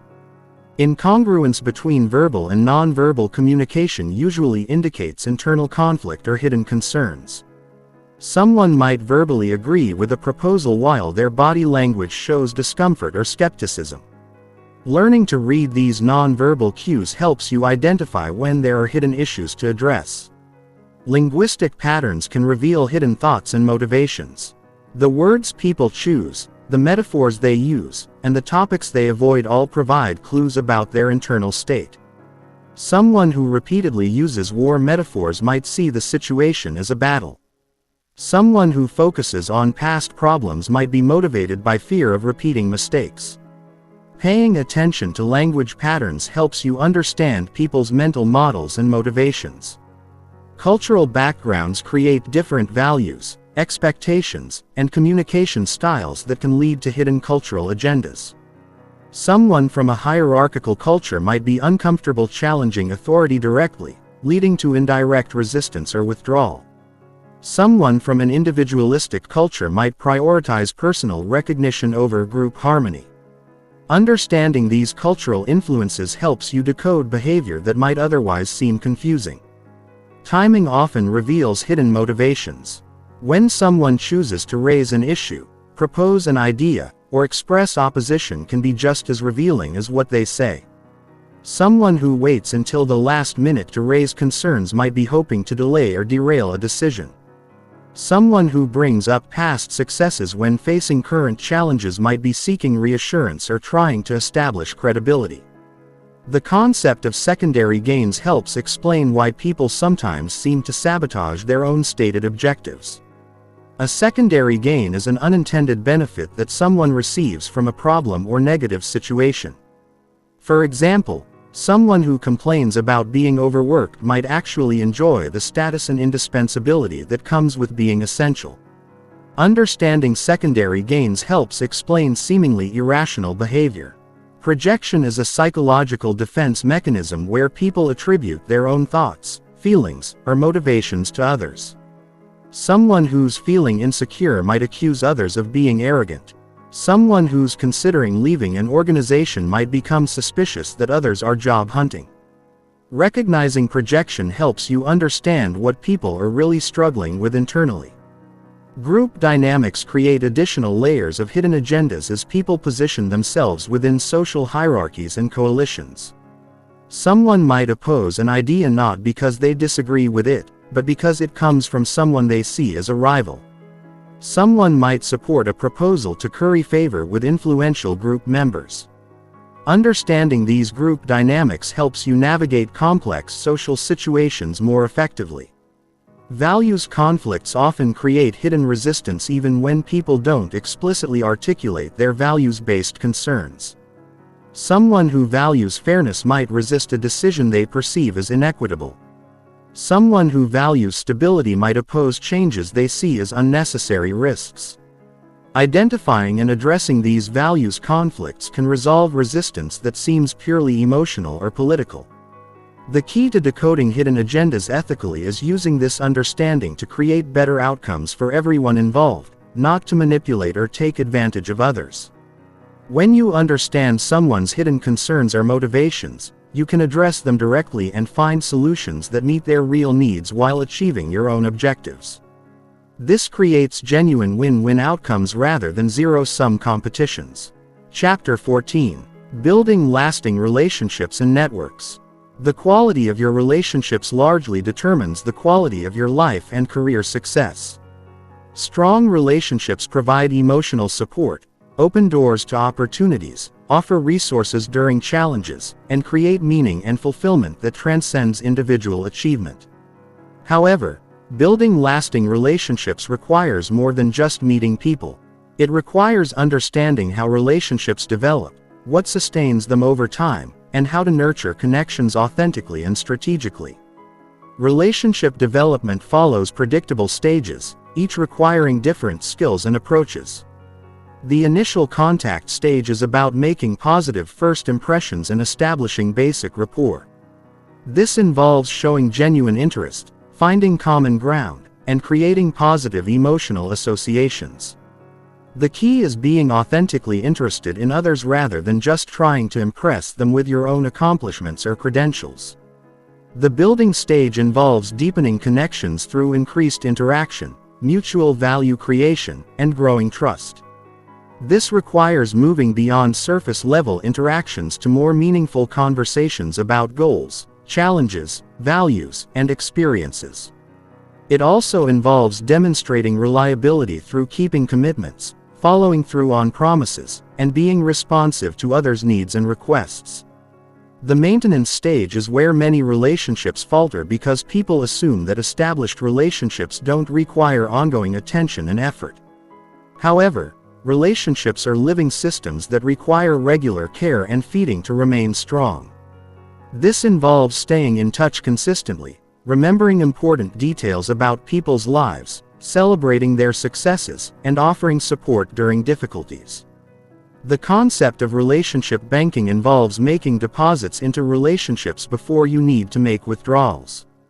This means providing value, assistance, and support to others without immediately expecting anything in return. When you consistently make deposits through helpful introductions, useful information, emotional support, or professional assistance, you build relationship capital that strengthens the connection over time.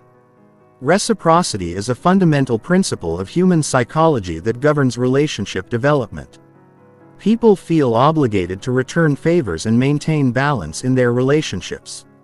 However, effective relationship builders understand that reciprocity doesn't have to be immediate or identical. Someone might help you professionally while you support them personally, or they might assist you now while you help them years later.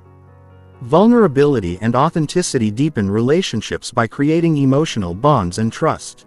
When you share appropriate challenges, mistakes, or uncertainties, you signal that you trust the other person and see them as more than just a professional contact. This vulnerability often encourages reciprocal sharing, creating deeper connection and understanding. However, vulnerability must be appropriate to the relationship level and cultural context. Different types of relationships serve different purposes and require different approaches. Mentoring relationships involve experienced individuals sharing wisdom and guidance with less experienced ones. Peer relationships provide mutual support, collaboration, and shared learning among equals. Sponsorship relationships involve influential people actively advocating for and opening doors for others. Understanding these different relationship types helps you develop your network strategically. Network diversity is crucial for both personal growth and professional success. This involves building relationships across different industries, functional areas, hierarchical levels, and demographic groups. Diverse networks expose you to different perspectives, opportunities, and resources that homogeneous networks cannot provide. They also make you more valuable to others because you can make connections between different worlds. The digital age has both expanded and complicated relationship building. Social media platforms allow you to stay connected with larger numbers of people across greater distances, but they can also create shallow connections that lack depth and meaning. Effective digital relationship builders use technology to facilitate deeper connections rather than replacing them. Combining online interaction with face-to-face meetings whenever possible. Cultural sensitivity becomes crucial when building relationships across cultural boundaries. Different cultures have different norms around relationship building, including the pace of trust development, appropriate levels of personal sharing, business versus personal relationship mixing, and communication styles. Understanding and respecting these cultural differences while finding universal human connections is essential for global relationship building. Long-term relationship maintenance requires systems and habits that ensure you stay connected with important people in your life. This might involve regular check-in calls, birthday and holiday greetings, sharing relevant articles or opportunities, or organizing periodic gatherings. The key is making relationship maintenance a regular practice rather than something you only think about when you need something. Relationship repair skills become necessary when conflicts or misunderstandings damage important relationships. This involves taking responsibility for your role in problems, communicating directly about issues, finding ways to rebuild trust, and demonstrating change behavior over time. Many valuable relationships can be salvaged and even strengthened through skillful conflict resolution and repair efforts. The concept of network effects suggests that the value of your network increases exponentially as it grows because each new connection potentially connects you to their entire network. This makes relationship building a compound investment that becomes more valuable over time. However, this only works when your connections trust you enough to make introductions and recommendations on your behalf. Strategic networking involves being intentional about relationship building while maintaining authenticity and genuine care for others. This means identifying key relationships that could be mutually beneficial, finding natural ways to connect with those people, and focusing on providing value rather than just seeking benefits. Strategic doesn't mean manipulative. It means thoughtful and purposeful. Giving and receiving is a delicate balance in relationship building. While it's important to provide value to others, you must also be willing to accept help and support when offered. People often want to help others and feel good when their assistance is appreciated and utilized. Graciously receiving help strengthens relationships just as much as providing assistance does. Legacy thinking in relationship building involves considering the long-term impact of your relationships on both your own life and the lives of others.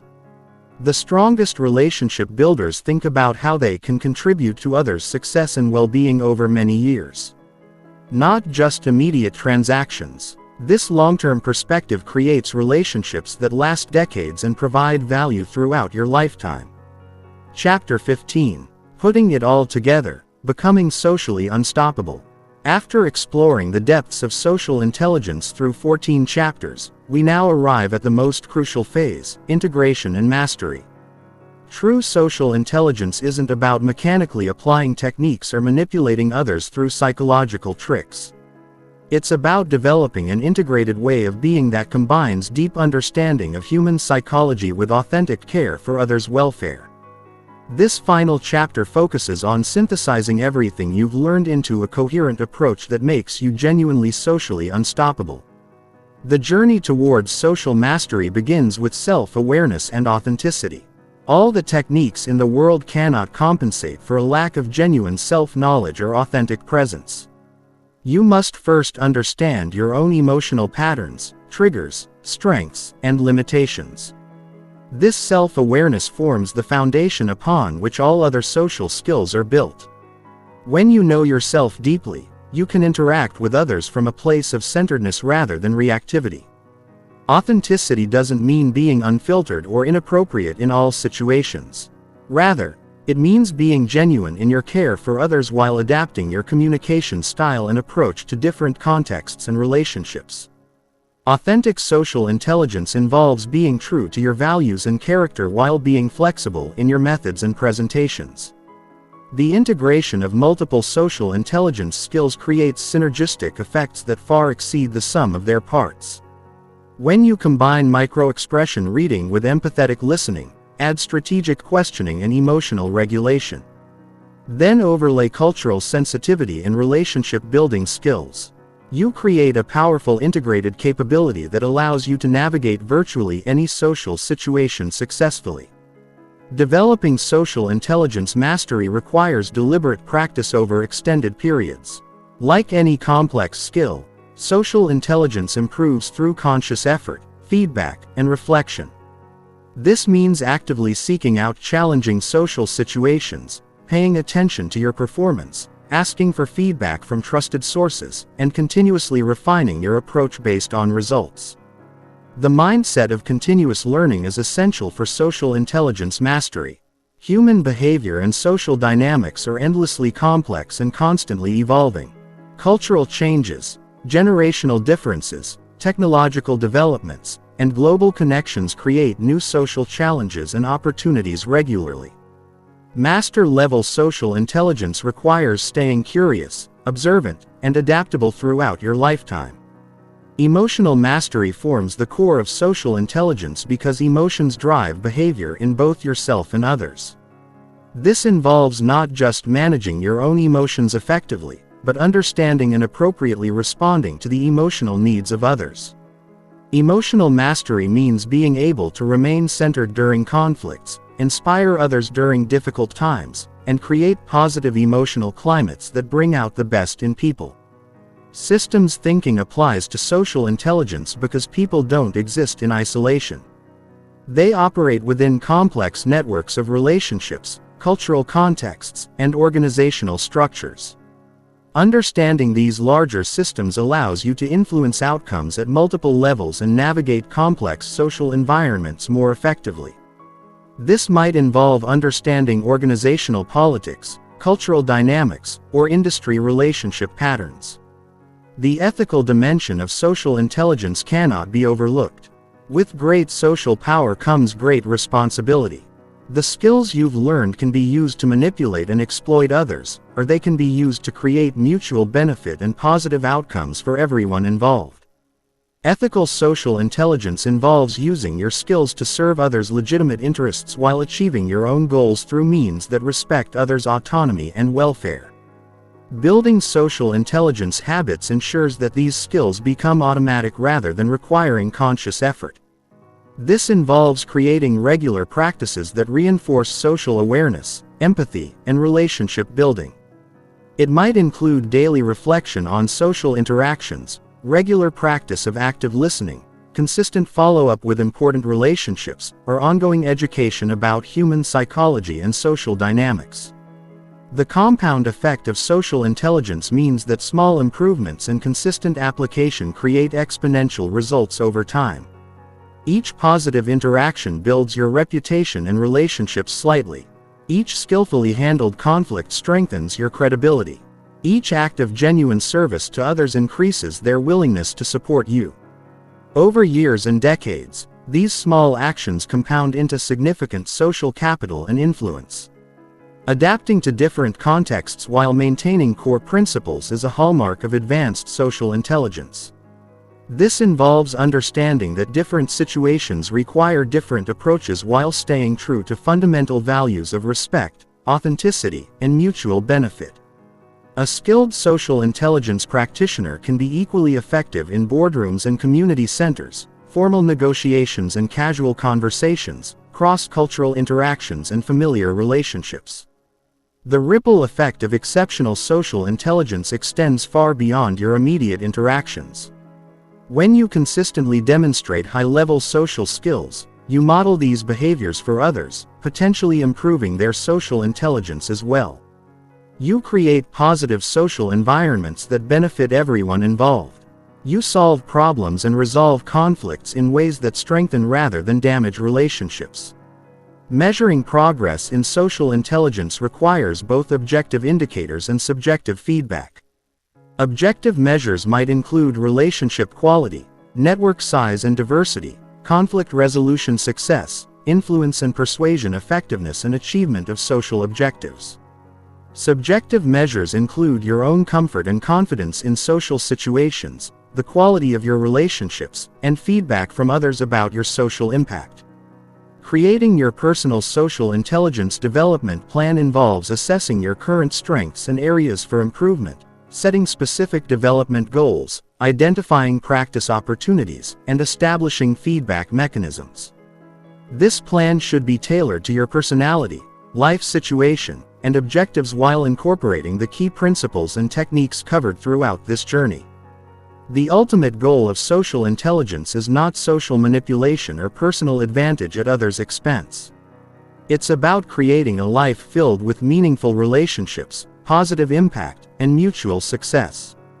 When you master social intelligence ethically and authentically, you become someone others are naturally drawn to. Someone who creates value wherever you go, and someone who leaves every interaction and relationship better than you found it. Remember that becoming socially unstoppable is not about perfection or never making social mistakes. It's about developing the awareness, skills, and mindset to navigate social challenges effectively. Learn from mistakes quickly, and continuously improve your ability to connect with and influence others in positive ways. The journey of social intelligence mastery is lifelong, but the rewards in relationships, opportunities, and personal fulfillment are immeasurable. As you continue to develop and apply these skills, remember that true social intelligence serves not just your own interests, but the interests of everyone you encounter. Use these powers wisely, ethically, and with genuine care for others' welfare. In doing so, you'll not only become socially unstoppable, but you'll contribute to creating a more connected, understanding, and collaborative world for everyone.